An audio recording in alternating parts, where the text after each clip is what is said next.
पार्वती ने परी को ऐसी धमकी दी कि सुनकर मेहर और तुलसी के होश उड़ गए। स्टार प्लस के सुपरहिट शो क्योंकि सास भी कभी बहू थी कि आज के नए प्रोमो ने दर्शकों के दिलों की धड़कनें बढ़ा दी हैं। इस प्रोमो में ऐसा सीन दिखाया गया है जो आने वाले एपिसोड्स में पूरी कहानी की दिशा बदल सकता है। ओम और पार्वती की शादी की सालगिरह का दिन पूरे परिवार के लिए बेहद खास है। हवेली में सजावट, रोशनी और फूलों की खुशबू ने पूरे माहौल को खुशनुमा बना रखा है। हर कोई मुस्कुरा रहा है। पुराने रिश्तों की मिठास फिर से महसूस की जा रही है। तुलसी ने खुद सारे इंतजाम किए हैं ताकि ओम और पार्वती का यह दिन यादगार बन जाए। लेकिन जैसे ही सब कुछ सही दिशा में जाता हुआ दिखाई देता है, कहानी लेती है एक अप्रत्याशित मोड़। हॉल में माहौल बेहद खुशनुमा है। संगीत बज रहा है। परिवार के लोग हंसी खुशी से एक दूसरे को मिठाइयाँ खिला रहे हैं। पार्वती पारंपरिक साड़ी में सजी धजी बेहद खूबसूरत लग रही है और ओम उसकी आंखों में झलकती शांति को देखकर मुस्कुरा देता है।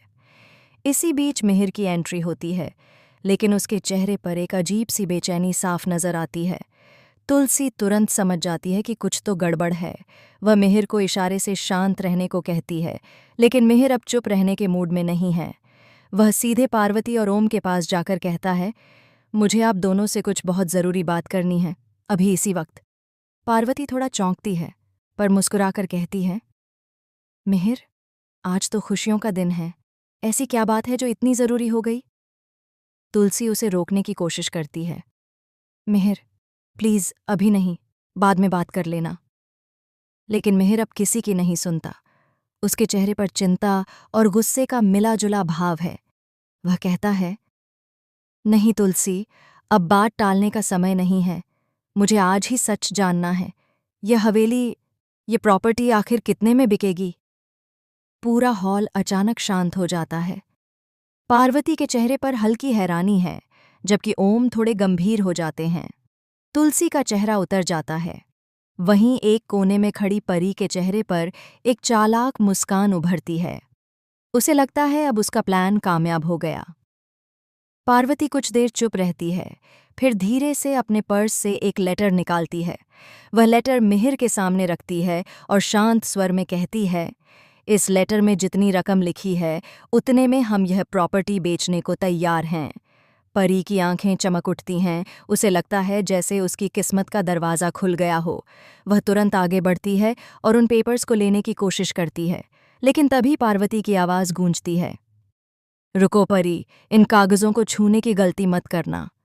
परी रुक जाती है और पूरा हॉल सन्नाटे में डूब जाता है। पार्वती आगे बढ़कर परी के करीब आती है और ठंडे लेकिन तेज स्वर में कहती है, तू समझती क्या है अपने आप को? इस घर की मालकिन नहीं है तू, परी। यह घर, यह हवेली, यह ज़मीन, इन सब का रिश्ता हमारी भावनाओं से है, पैसों से नहीं। और अगर तूने इसे अपने नाम पर लेकर बेचने की हिम्मत भी की, तो याद रख, पार्वती तुम्हारा वह चेहरा सबके सामने उजागर कर देगी जो तू खुद आईने में देखने से डरती है।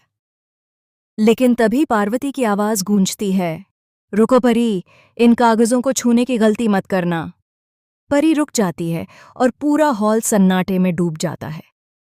पार्वती आगे बढ़कर परी के करीब आती है और ठंडे लेकिन तेज स्वर में कहती है, तू समझती क्या है अपने आप को? इस घर की मालकिन नहीं है तू, परी। ये घर, ये हवेली, ये ज़मीन, इन सब का रिश्ता हमारी भावनाओं से है, पैसों से नहीं। और अगर तूने इसे अपने नाम पर लेकर बेचने की हिम्मत भी की, तो याद रख, पार्वती तुम्हारा वह चेहरा सबके सामने उजागर कर देगी जो तू खुद आईने में देखने से डरती है। परी के चेहरे का रंग उड़ जाता है। मेहर और तुलसी दोनों हैरान हैं कि आखिर पार्वती को परी की साजिश के बारे में कैसे पता चला। पार्वती अपनी बात जारी रखती है, मैं जानती हूँ परी, तू क्या चाहती है। तू इस हवेली को बेचना चाहती थी ताकि इस घर की नींव हिला सके, लेकिन ओम और मैं इस घर को कभी नहीं बेचेंगे। यह हवेली हमारी पहचान है, हमारी यादों की निशानी है। इसकी हर दीवार ने हमारे रिश्तों के उतार चढ़ाव देखे हैं। इसे बेचना ऐसा है जैसे खुद के अतीत को मिटा देना, और मैं ऐसा कभी नहीं होने दूंगी। तुलसी की आंखों में आंसू आ जाते हैं। मिहिर खुद शर्मिंदा नजर आता है, क्योंकि अनजाने में वह भी परी के झूठे वादों में फंस गया था।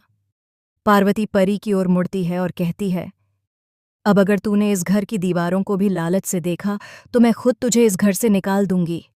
याद रख, पार्वती किसी को डराती नहीं, लेकिन अगर कोई उसके परिवार को तोड़ने की कोशिश करे तो वह रुकती भी नहीं। परी अब बिल्कुल खामोश हो जाती है। वह अपनी निगाहें झुका लेती है, लेकिन उसके मन में एक और साजिश जन्म ले चुकी है। वह सोचती है, अगर हवेली नहीं मिली तो मैं इस परिवार की खुशियों को मिटा दूंगी। इधर तुलसी समझ नहीं पा रही कि अब आगे क्या करे। वह मिहिर से कहती है, तुम्हें अंदाज़ा भी नहीं है इस हवेली के पीछे कितनी पुरानी बातें छिपी हैं। अगर यह हवेली किसी और के हाथ चली गई तो सिर्फ एक घर नहीं, हमारी विरासत खत्म हो जाएगी। ओम बीच में बोलते हैं, तुलसी सही कह रही है। ये हवेली सिर्फ हमारी नहीं, उन पीढ़ियों की भी है जिन्होंने इसे अपने खून पसीने से बनाया है। इसे बेचना मतलब अपनी जड़ों से कट जाना। इसी बीच परी की माँ विशाखा भी वहां आ जाती है। वह पार्वती से कहती हैं, पार्वती जी, आप बहुत गलत कर रही हैं। अगर परी इस घर को अपने नाम पर लेना चाहती है तो क्या बुरा है, आखिर वह भी तो इस परिवार की बहू है। पार्वती सीधा विशाखा की आंखों में देखती है और ठंडे स्वर में जवाब देती है, बहू बनने से कोई परिवार का हिस्सा नहीं बन जाता विशाखा। परिवार का हिस्सा वह बनता है जो रिश्तों की कीमत समझे, लालच की नहीं। तुलसी अब बीच में आकर कहती है, बहुत हो गया यह तमाशा। आज का दिन खुशी का होना चाहिए था, लेकिन किसी की चालों ने इसे जहर बना दिया। अब इस घर में कोई सौदेबाजी नहीं होगी।